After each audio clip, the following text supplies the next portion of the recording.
Hello, kumusta kayo mga kaibigan? So ito ako ngayon, actually more than 3 weeks na nagkaroon ako ng shingles. So ito na yung kanyang marks. And thankful pa rin ako na nakita ko hindi naman siya nagkaroon talaga ng peklat or ng permanent marks sa mukha ko. So sa mga nagtatanong kung ano ba yung shingles, nung bata pa po kasi ako, nagkaroon ako ng chickenpox. Siguro mga grade 1 ako that time. So nag-heal.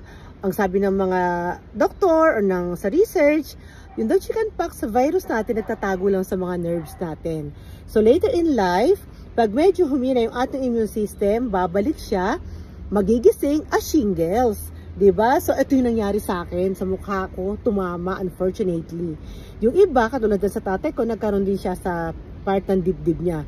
Ang sa akin, imagine, sa may mata ko. So, natakot ako kasi akala ko maapektuhan yung mata ko.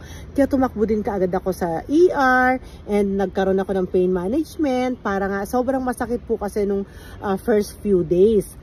So, thankful naman ako kasi sabi ng ophthalmologist ko, wala naman daw pong naapektuhan sa mata ko. So, mga kaibigan, mag-ingat po tayo, magpalakas ng immune system kasi ang hirap pong magkaroon ng sakit. Actually ako, sabi lang ng kaibigan ko, ma'am, bilib ako sa'yo kasi mataas talaga yung pain threshold mo. Kasi kung iba lang yan na nagkaroon ng shingles, siguro nakahiga na lang. Ako po kasi hindi ganun eh. So, pagkaya ng katawan ko, doon ng mga first week ko, talaga pong humiga ako. Hindi ako nakadrive, hindi ako nakalabas. So, ngayon, kaya ko na. Nakakalabas na ako ng bahay. And, eto, gumagawa ako ng videos for shingles awareness. Diba? So, thank God, hindi po talaga nagkaroon ng peklat.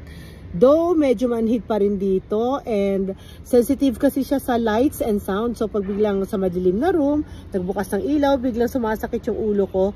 Kasi yung pong shingles, connected yung mga nerves natin.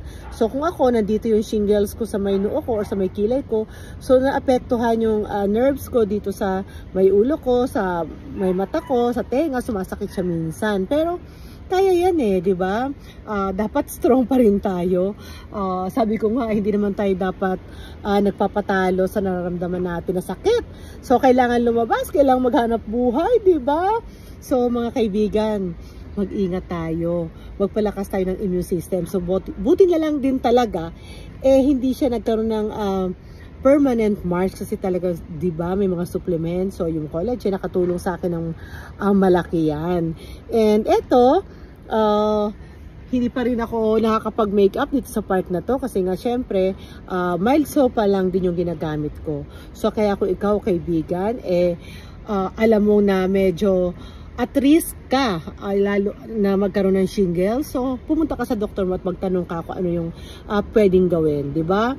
So, eto, as in, lagi kong sinasabi yan. Stay healthy, stay safe. Bye!